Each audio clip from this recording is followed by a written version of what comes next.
I have been through many phases of life. I actually graduated from this university. I graduated from Law University in this Atma Jaya. I'm the generation of 1994. But in the middle of the process when I get the school, when I was in here, I started my first job. It's a freelance thing. So I started from becoming journalist, private investigator, little bit lawyer there, editor there. But today, I don't work at any office. I now work as a yoga teacher.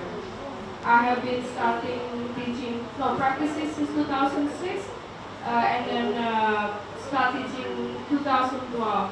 And during my time teaching yoga, I specifically teach private class where I have cancer people, back pain, scoliosis. Right now I have two clients with cancer, brain cancer and breast cancer. From them, I could be the teacher for them, but actually I'm a student and they are my teacher. From them I learned that you need to struggle to keep alive. They came to me, actually the doctor that came to me and asked me if I can help them to help to make their mom survive. Uh, One example is this lady. He was laying on the bed, could not do anything, and the doctor asked me to help her to get up again and walk. And today, she can at least for me, I'm happy to see her walk like this because that time, 1 month ago, she was like lying down in the bed. So for me, I learned from my student that every breath you take is very important. Sometimes people say, oh yeah, thank you. That's beautiful. And, I'm sorry, I'm not a bit thank you. And,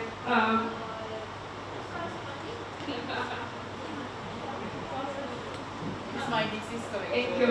Sometimes people say, oh, I just live my life like this, okay, get married, have a job, have a kid, blah, blah, blah, and like eating, I will eat and I will die anyway, you know. But when I see these people, they struggle for their life. They try to, that's why I keep telling everyone, life is a choice, whether you are happy or not. Whether you are happy or not.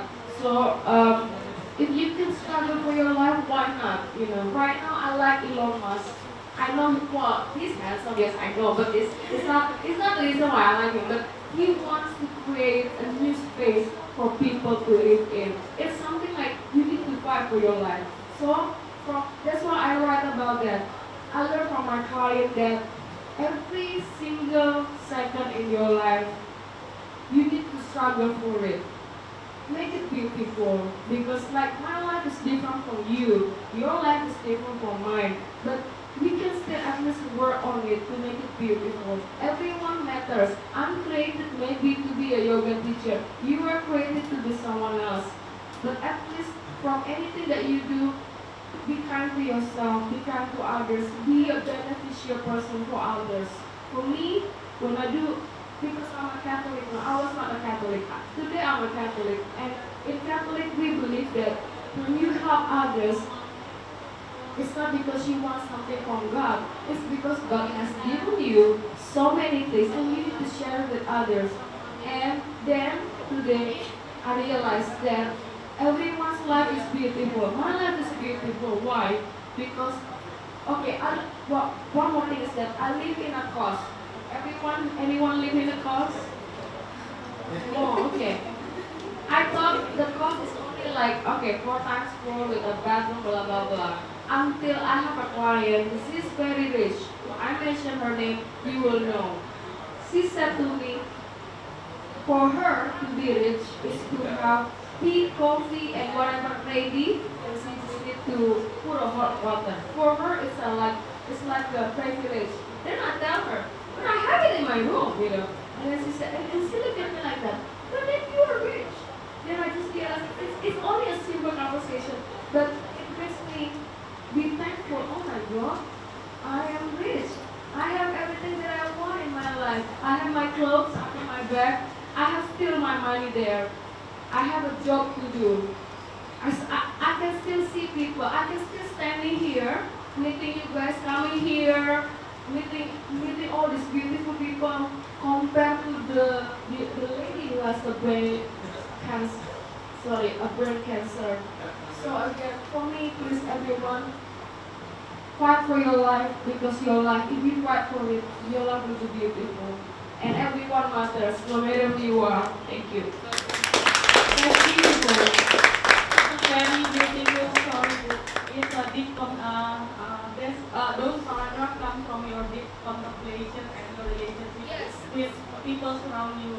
Yeah, and also happiness is a choice, yeah, Bu. So it's about Happiness and hope is Yeah. our choices. it's a choice, and also it's about our attitude, yeah, to face the situation. Yeah. I hate to see people, oh, I just live my life like this. No. No, it's about attitude. You Our have to fight for difference, it. yeah. You have to fight for it. You have a happy life, you have a healthy life. Yeah. Okay, thank you. So our topic is about Saunders, right? If I'm not mistaken, yeah? Yeah, Saunders is about the collection of a lesson learned from many people. Yeah. And it is written by Augustine. Augustine, yeah. So now I would like to hear about you, Big Salman, about your lesson learned, about your life. Yeah, okay. Please share. But before we go on to Salman part, we still have a book. And Taufan will answer very shortly your questions. So anyone here want to ask him something? Or should we skip it until the end of the discussion? And you can think about the question later. Okay, so now welcome to the stage, Salman. She will share with us her story. Thank you. So I read the book, and in that book there were so many good stories that I would actually love to share with you guys. But there's one specific story that really inspired me the most, and it's simply called Money. The author himself, a South Korean guy, he traveled a lot, and in that story he was currently in Europe, and he was having this conversation with a European guy, and they were exchanging information, comparing both parts of the world with each other, talking about topics such as the decline of offsprings, and the European guy was telling him, yeah, everything's getting better there because of the costs that increase. So people stop to have children because it's getting more and more expensive for them. This little sentence just changed the view of the author towards Europe. He kind of felt sad for them because they're focusing on money and financial things, and they're actually forgetting about the important things in life. And I felt really related to that story. I grew up partially in Europe and partially in Africa, like in Egypt, so I kind of experienced both the wealthy, so non-privileged part of the world and the less wealthy in money, but more wealthy in heart and warm-hearted people. The thing is, Europe, I am glad to live there for sure because it's easy. I have education, I have access to a very good insurance system, and we don't have war, we don't have to struggle. Of course, I have to appreciate it. But it is, for me, I see that other countries have to suffer for the privilege we are living in. So I'm not proud of it at all. However, when I'm talking to my people in Egypt, they're always like, oh, you privileged people there, oh, you have to be lucky and everything. And I'm like, no, you have to appreciate actually that you are the privileged, you are the wealthy, you are wealthy in humanity, in family, in you know what's really important. But they always try to argue with, oh, you don't know how hard life is in Egypt. Yes, talking about the economical part, for sure, I absolutely agree, but that's absolutely not what I'm talking about. So they always tend to put me in one pot with the Europeans. They're always like, yeah, you people over there. And I don't like this because I think I'm not like the Europeans and they're not like me. I think differently. Of course, I cannot generalize everything, but still, I don't want to be compared to the Europeans. But there are very, very few situations in my life where I was very happy and very glad that I was put in one pot with the Europeans. And one of those stories happened 2 years ago. I was in Tunis at that time with my fiancé, and we were having dinner at this restaurant, and we were kind of fighting, and I was really, really annoyed by by him, by the heat, even by the cats who wanted to eat my food. So, kind of distracted. And there was this little tiny lovely girl who wanted to sell flowers. So she came to our table and wanted to sell her flowers, but she soon recognized that we don't want to buy any. She just wanted to shake our hands and leave. My fiancé gave her hands and assuming me to give my hands as well. Very distracted, but the fight and selfish enough, I rejected her handshake and I was like, nah, just leave me alone. At that very moment, I didn't think about the consequences that might happen, that this girl might be hurt or feel any pain. And soon I very realized that, and I was just like turning around and wanted to make things better, but it was too late. She already had tears in her eyes, and I immediately felt the pain she was feeling. Still, I gave her the handshake, but she didn't want it anymore, so she assumed me to be French. So she assumed me to not understand Arabic, and to confirm her, my fiancé and her started to insult me. So they were like, ah yeah, she's European, right? We have a lot of those here, they're all the same. And he was, yeah, they're all the same, never mind, they're all like that. I really feel that this girl must have thought that I am looking down on her. That I am this, in her eyes, wealthier, privileged girl from Europe that's looking down on her and do not want to give her a hand. I never did or will never do look down on anybody, but at that very moment, I sure gave her that feeling, and therefore I'm really happy that she put me in that one thought. However, what I learned out of that story, I mean I learned a lot, but the main thing is that I would never ever since then would reject the handshake, because it is the disrespectful thing that you can do. I mean, why? Why should I do that? Everybody is worth a handshake. Even if it's old or young or poor or rich or dirty or clean, it doesn't matter. Everybody deserves this handshake. So since then, I would never ever reject one. It doesn't matter. I don't want that anybody feels the same feeling as that girl felt before. And I still feel her pain. I do not know if she will ever forgive me or not, but the one thing I can do that make it better is not do it again. There are a lot of things I want to say by telling this story, but the main thing for me is that you cannot choose where you're born. You cannot choose which family you're born in, which culture, which financial status, whatever. But the main thing is that you know the background, why you're here, why this country is in that position, and to appreciate it, but to not put it in comparison with anybody else. I mean, everybody has his own life, so everybody's worth being respected and being appreciated as a human being and as an individual. And whatever happens in your life, see it as a lesson. It will teach you, and you can get better, and you can improve yourself. Thank you. Well, I can totally relate myself to Salman's story. We have been working together for 4 weeks. So in other words, we were having suffering from each other's existence for almost 1 month. And I always go with her. And I just love the way she responds to local people in Indonesia. She shakes their hands. She waves at people on the street. She takes pictures with them, and she even talks to them, even though her Indonesian is terrible. But yeah, I just love the way she treats other people. Like everyone is like her family and her friends. Terima kasih. Sekarang kamu berbicara. Okay. So okay, my part. How should I start with?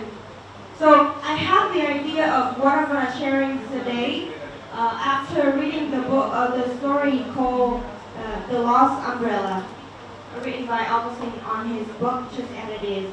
So in this story, Augustine's son, namanya Danny, saw a girl getting caught in the rain, so Danny lent her his umbrella. However, she didn't show up to give the umbrella back. So Danny lost his umbrella. There is an insurance deal between the kids in the family that if the person loses his or her umbrella, all the kids will share to pay for the new umbrella. But the thing is, he didn't lost his umbrella in this sense. Like you have money and you throw it away and you claim that you lose the money. It's not how it works, right? So Augustine, as a judge, decided that Danny has to pay for his umbrella on his own. After one night, Augustine changed his mind, considering his son's kindness as the motive for his action, and he suggested everyone, including him, share the money to pay for Danny's new umbrella. So the moral behind the story is obvious, but what interested me more is the way that Augustine communicated with his children. Is in another story, Augustine talked with his little girl about virginity. Virginity from cultural and religious perspective. I just love the way he raises his children. The communication is very straightforward, very direct, very supportive, and very helpful. It's not how parents in my village back in the day communicate with his children. I was told by my neighbor in my neighborhood that my mom gave birth to me through her armpit. And I was like, no way. But then yes, I believed it for like 5 years. And when the children did something wrong, they usually get hit by the stakes. You take them from the trees. Now people cannot hit kids anymore. But if you don't know what I'm talking about, God bless you. I just gone through a lot. Anyway, stick back to the story. So the relationship between parents and children influenced the children's life later. Everyone already knew it, but today let's go more specific to the domain that everyone knows, but no one seems to be understand. Romantic love. So anyone here in this room has gone through at least one relationship in life? 2? Like we have a group of single people then. So look at you guys. I assume that there's some love experts in this room. So according to the attachment theory, that shortly after birth, children get attached to their parents.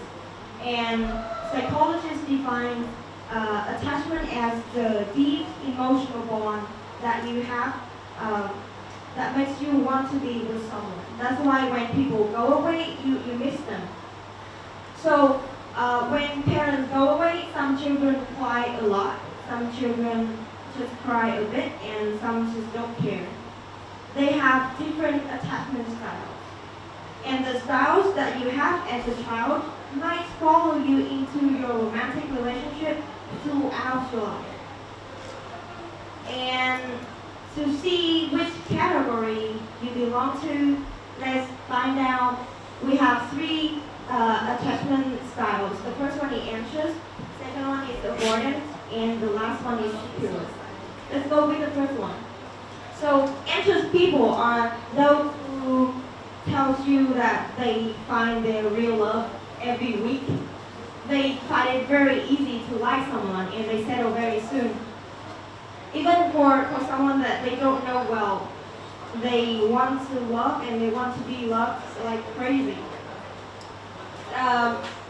So what's going on inside your head if you are an anxious person? That is, you cannot stop thinking about your partner. You think about them all the time and you cannot focus on anything else. You focus on their good qualities and that's why you think about them as like a genius. At the same time, sadly, you underestimate yourself and you lose your confidence. You usually feel anxious when they're not around, and you feel calm as soon as you are in contact with them. You usually think that this is only chance for love, as in, what is the chance that I will find another person like him or like her? That's also the reason why you cannot let go easily, even for like the toxic relationship. So when you are anxious, that's what happens. You call them, you text them on WhatsApp, on Instagram, on Facebook, online, you name it, and you message them like an old-fashioned cellphone cell. Then you email them asking, hey, are you on WhatsApp? Then you keep score. Like, you check how long exactly your partner takes to answer your message, and then you wait for exactly long as such, 5 minutes, 30 seconds to reply to their messages. And you pretend that you're busy. Hey, I'm sorry, I was having a talk with my professor, but actually you went shopping, window shopping on Tubuke. The next one, you make your partners feel jealous. You plan to go for lunch with your ex. You tell your partner that there is someone flirting you today, and breakup feels like hell. Even though you don't love that person anymore, you find it very hard to get over it, and you're crying when you think about it, even though you don't love them anymore and you don't know why you're crying. For those who have anxious people as partners, you are the king to them, you are everything to them. And I'm not just saying as in like some cheesy song. I really mean it. They can sacrifice their whole life for you. But in return, they ask for a massive load of care and attention. And if you don't take care of them as you do with a baby, which is usually the case, you're killing them every day. Those people is miserable and vulnerable in love. So sad. Now comes to the avoidance style. How to spot those style? They often are workaholics. They work bloody flat out, 14 hours a day, non-stop. They have like extraordinary ability on focusing on their work. And they're very independent. They enjoy spending time with their partners, but when the relationship gets too close, they get very uncomfortable and like fed up or frustrated. When they need help, they will not ask directly for it, but they will complain or sulk instead, and they hope that their partners will get the hint and offer help. They love themselves. Those avoidance people love themselves, like freaking love themselves. If anxious people usually like always ask themselves what's wrong with me, those avoidant people tell themselves that, oh my god, there's nothing wrong with me. And they tend to focus on the partner imperfections and dependence, and then they get bored and they try to find another one. If you are unlucky to have an avoidant partner, be careful, because when you talk to them, they seem to be listening, but they're actually daydreaming or thinking about something else, like where to buy that day. Secure attachment is where you want to land, and you should too. So a secure person is basically okay relying on other people and have other people relying on them. Have other people relying on them. Lying on them is another story. So a girl with secure attachment will not hanging out in your apartment for the whole day and will not try to steal any second of your time.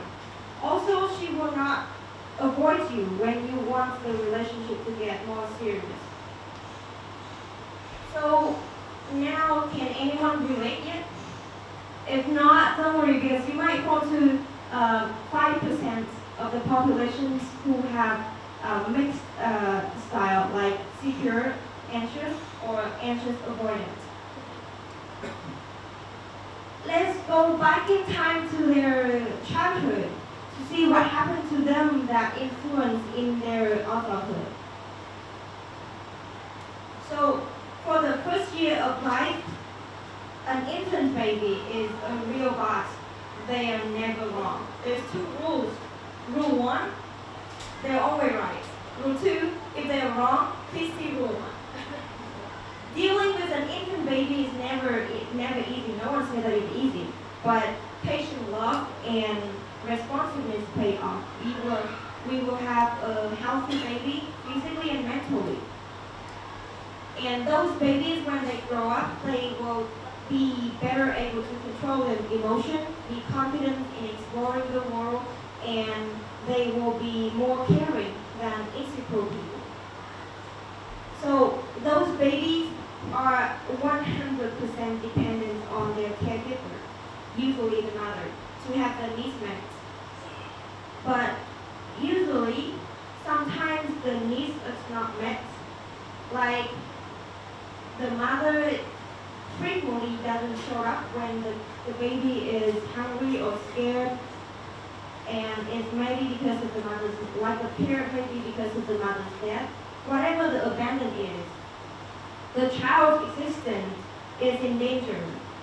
And later on, for anxious people, separation is experienced as a painful reminder of what happened in the past.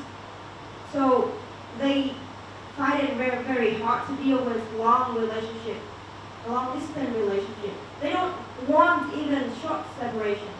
So avoidant people will stay in the room for the whole day. They follow you to Semanggi, to the Indonesia, to kamar mandi, everywhere. And when, in other cases, when parents completely ignore the baby, they those parents hate it when the baby is crying. I mean,